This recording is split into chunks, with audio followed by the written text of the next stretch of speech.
All right, guys. So the first thing I really want to start this video off with, or first thing I really want to say here, even though the Jets dropped this game in an extremely disappointing fashion, 5-3 on the season, just lost to an AFC East rival. This is a game that I felt like literally every Jet fan in the world wanted so bad, so desperately, and by the way, was winnable, even despite the loss.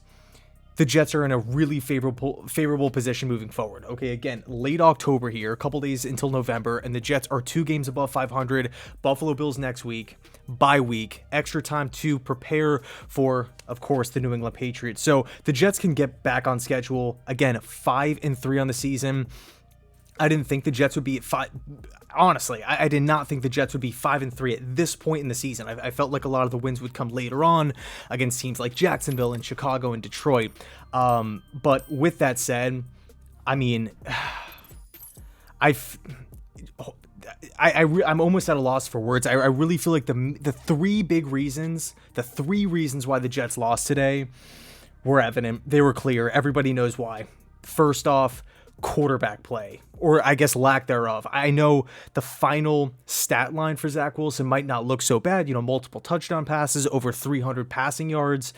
Those numbers are okay, but when we start factoring in completion percentage, I mean, he was 20 of 41. He had 3 INTs. All were just, they were all just drive killers, especially the one going into halftime. I mean, I didn't like the play call initially, just a bad throw, bad decision, again, bad play call, led to an INT, and then the two INTs that came in the second half were just abysmal. And look, I get it. Corey Davis is out, no AVT, no Breece Hall, and you can make an argument Breece Hall is the best offensive skill player that this team has. They definitely missed him, but still, in my opinion, I think a lot of Zach Wilson's performances over the last couple of weeks have been somewhat excused because the team has been winning and they've been winning by multiple possessions, and they have relied on the defense, they have relied on the running game, but man, like it's week after week where it's like 120 yards, 115 yards. It's just not all that impressive. And this was going to be the week where Wilson needed to step up. We know that Belichick defense. We know they play a lot of man coverage. We knew that Zach was going to have to beat those corners, beat the linebackers, make plays, and look like the second overall pick. He didn't today. He didn't. Again, I know he had a couple of nice throws. I know he connected early. Credit Garrett Wilson. I thought he looked excellent. Conklin was running wide open. It's not an indictment on the entire offensive performance. I just felt like the quarterback play was not there. It just wasn't. I just want to see more efficiency from the quarterback position, sustained drives. We hear the terms all the time, rhythm and being in sync at the quarterback position. That's all about, completing passes and really controlling the game offensively. The Jets, they just don't do that if they're not running the football. Passes are being swatted down at the line of scrimmage. Wilson is constantly leaving the pocket. Sometimes, look, he has to.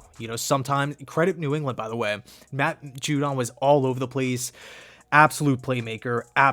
He was a ball hawk. He was getting after Wilson. He was making plays in the running game. Matt Judon was absolutely terrific today. So, of course, credit New England. But man, again, the quarterback position, the quarterback efficiency was just absolutely pitiful, and in my opinion, disgraceful, because he is the second overall pick. We're not dealing with Skylar Thompson, who has to, start on the fly as a 7th round pick. We're not dealing with just some stopgap guy. Like, we drafted Zach Wilson to be the franchise quarterback. We drafted a guy second overall to carry this team, to put the team on his back and move forward, not anchor it down. And that's kind of what I felt like happened today. I don't want to put this loss on the defense. I don't want to put this loss on Conklin or Garrett Wilson. To me, it just comes down to quarterback efficiency. That's first and foremost. Number 2, mistakes. I know the Jets have been winning games, but I feel like these mistakes happen every week, whether it's penalties, whether it's not being, super efficient on third downs, dropped passes, just missed opportunities throughout the game. They were here again, right? I guess the INTs do go hand in hand with this, right? With, just critical turnovers, but the INT right before half, and then the John Franklin Myers late hit. And I felt like, again, much like the Bengals game earlier in the season when when JFM hit Joe Burrow late, that was the turning point. And the Bengals just controlled the game from there on out.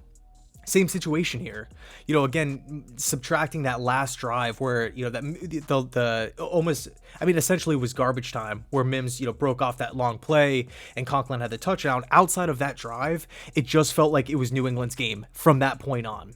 When the Jets gave New England an extra opportunity for points, they went in with 3, enter half, and exit with the football. And by the way, coming out of half, the New England Patriots went on a 6-play drive, over 60 yards, in under 3 minutes. And they got a touchdown. So it's just just a little thing like that in the game completely flipped it on its head, because honestly, I liked how the Jets started out. I thought Wilson was hitting guys that were wide open. Obviously, the defense was getting after Mac Jones. They had 3 sacks within the first 16 minutes. I love how the Jets started this game. That's been an ongoing problem with the Saleh-led team, how this team starts off games. They're typically slow. It's filled with a lot of punts and turnovers. Today, I really felt like the Jets at halftime, I was thinking, man, this is where the Jets really shine, right? The second half, the fourth quarter, we're going to step it up. It was the opposite. New England made the adjustments, right? New England started to go and hurry up in the second half, limiting rotation and everything like that from the Jets defense. Brilliant move by Belichick there, but again, it's the mistakes. It's over pursuing on defense. It's missed tackles. Stevenson, right? The New England's running back absolutely ripped the Jets apart, both on the ground and through the air. Just tough. It was just tough to watch, I know the Jets aren't the best team in football, but and every team makes mistakes. This is the NFL. I totally get that. But to see a laundry list of mistakes every single week, it's extremely frustrating. Okay, 5-3, again, great position. I love that, but I really felt like that hindered us today. And then lastly, special teams. I felt like the Jets were just absolutely destroyed on special teams, whether that's good plays from the Patriots' part or mistakes and mishaps from the Jets' part. It was brutal to watch. The starting field possession for the New York Jets multiple times came within their own 20-yard line, own 25. We never really had that short field where I felt like that's where New England lived in all day. They're starting drives from their own 40, 35-yard line. It was crazy. And we could even point to specific moments, like the kick coming at a half where the Patriots started that drive from the 40-yard line. That was actually the touchdown drive we were talking about before. We had the missed field goal. I'm actually not sure if it was like tipped or blocked or if it was just, flat out missed, but another special teams blunder there. Bad starting field position multiple times throughout the game. Allowed a big Pats return, which was pretty much an automatic 3 points after the Jets defense held New England's offense to a 3 and out. But it was like, it was, I don't want to say it was pointless because they held, a touchdown. They kept a touchdown off the board, and a 3 and out's awesome. But because of that special teams play, because of that great return, it was a free 3 points. So quarterback play, mistakes, and special teams. New England won in all three categories. And it sucks because it was in MetLife Stadium and the fans showed out, and now we got to go into, this week, trying to build that momentum back up and, looking at the quarterback play, looking at this offense without Breece Hall, without Corey Davis, without AVT, there's a lot that needs to be done here. Okay, but again, I think it really falls on the shoulders of Zach Wilson, because it wasn't like Garrett Wilson was dropping a million passes. It wasn't like Conklin had two drop touchdowns. It's not like these guys weren't getting open consistently. A lot of bailing out of the pocket, multiple turnovers. We talked about it, tons of incompletions. I think the quarterback position has got to get better. We have to have better play. I think really that's what it comes down to. Last point, Elijah Moore. What's even happening here? If the Jets don't want to trade him, why wasn't he out there? I get not playing him in Denver. If mentally he couldn't play, I get it. It was a crazy week. It is what it is. But the following week, in literally the biggest game of the season, and Moore's on the sideline for literally the majority of the game, I didn't get it. Again, that Patriots defense is pretty much man-based. We could have used more separation, his route running abilities, but he was hardly in the game. Were they trying to like prove a point to him? I mean, what good does that do? It doesn't help Moore out. It doesn't help the team out. It doesn't help Mike LaFleur. It doesn't help anything. It makes Zach Wilson's life harder at the end of the day. It just does not make any sense to me whatsoever. The whole Moore thing. I'll leave it there. Let me know your thoughts down below in the comment section. Jets lose extremely.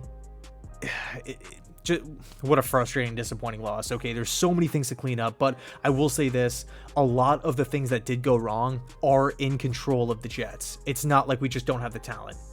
So I'll leave it there. Thanks so much for watching, and as always, go Jets.